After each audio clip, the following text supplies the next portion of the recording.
Hey, what's up, everyone? Welcome to Check Me. Want to go over the worst picks in the first round.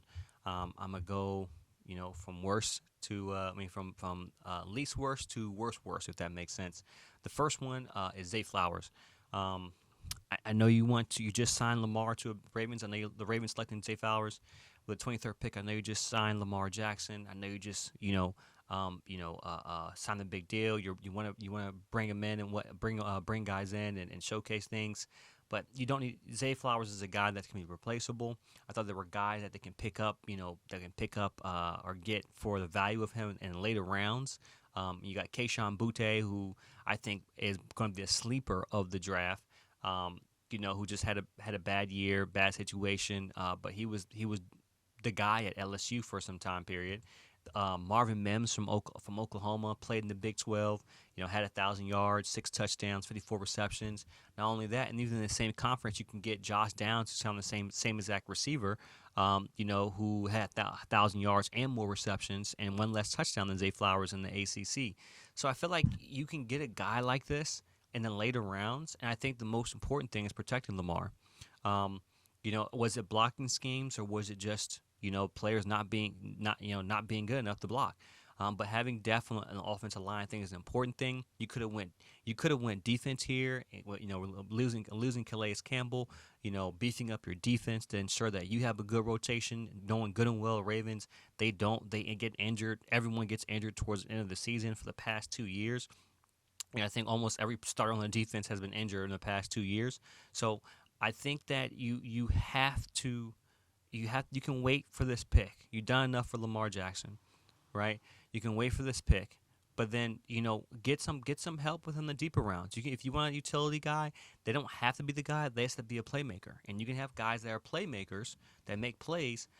Around OBJ, around Bateman, around Nelly, because Nelly's going to spread the field and then open things up underneath for Bateman, for ODJ, and then you can find a guy who can, Swiss Army knife that can come in and change the pace a little bit, which you can find in later rounds. You don't have to get that early.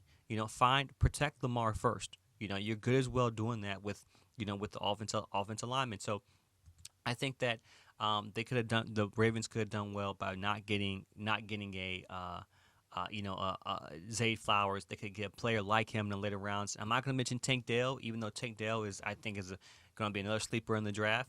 But Tank Dell can do everything that Zay Flowers does, but Tank Dell can run the route tree, unlike Zay Flowers. I think that Tank Dell is the closest thing that we're going to see a Tyreek Hill in the next couple of years.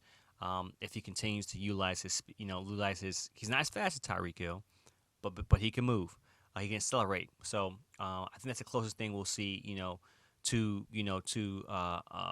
Tyreek Hill when it comes to quickness, speed, and whatnot. So I think they could have passed on him. The next thing is I don't know why the San Diego Chargers got Quentin Johnson. You're getting another big receiver, a receiver that you already I hate to say you already have in your roster. Right now in your roster you have Josh Palmer, who's 6'1", Mike Williams, who's 6'4", John Hightower, who's 6'2", Jalen Guyton, who's 6'1", and then you have Keelan Doss, who's 6'3", and Keenan Allen, who's 6'2". You just drafted the same player. The only problem is, these guys don't stay healthy. What's the point? What's the point of getting a new receiver if these guys get healthy? And the oldest person on your roster is Keenan Allen, who's 30.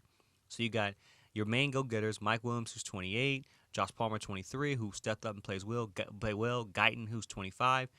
Why get another 21-year-old receiver to come in and do the same exact thing that you already have? You're not winning games because you're losing games because of receiver. You're losing games mainly. I hate to say it, mainly because you're quarterback. But you guys fail to see it. I think you go offensive line here. I think you go defensive line here, or you even say, you know what? Let's go linebackers. Let's get some linebackers in there that can make some plays, maybe some edge rushers or something. To support Khalil Mack and take some of that weight off of him because most of the time Khalil Mack was playing with his hands in the dirt. So I don't like the pick. I think it's a bad pick. I think they drafted the same guy they already have on their roster. Next, you guys aren't going to like me for this one, but Anthony Richardson. The Colts, if they wanted a quarterback, they could have waited. they could have traded. They could have did what the Buccaneers did this year, draft someone just a placeholder, for a placeholder until they see someone they like in the draft. Um, you know, uh, but Anthony Richardson, he's a project. He's a specimen. The number 4 pick at that. I I'm not, by all means, I'm not saying they should get Will Levis because Will Levis is not the guy. But um, Anthony Richardson, I think that we have to. He has all the intangibles you want in a quarterback. But to think what you want in a quarterback is someone who can read progressions, who can understand defensive coverages, defensive schemes, tendencies. Know when to make the right read, know when to throw his check down, know how a defense moves. These are things that Anthony Richardson has not shown, and he has been a 50% passer throughout his career, and being now you got Steve Seachin, right? Steve Seachin from the Philadelphia Eagles, who helped develop Jalen Hurts and helped develop Justin Herbert. Can you get this guy? Don't simplify the offense for him, because then you're limiting his progression as a quarterback in this league. It's more or less how can you develop him as a quarterback to really know the game. And I think it's going to be a project. Yes, it's going to be a 3-4 year project. I don't think it's ultimately a bad pick, but I think it was way too high for Anthony Richardson and what he hasn't and what he's done. They always talk about he can flick it at the wrist, but can he read? Now, most people are going to hate me for this one, but this is the flat out truth. The worst pick in the draft of 2023 so far has been C.J. Stroud. C.J. Stroud is the worst pick you can make. Ohio State quarterbacks simply are not successful in this league. Tyrell Pryor, J.T. Barrett, Cardale Jones, Braxton Miller.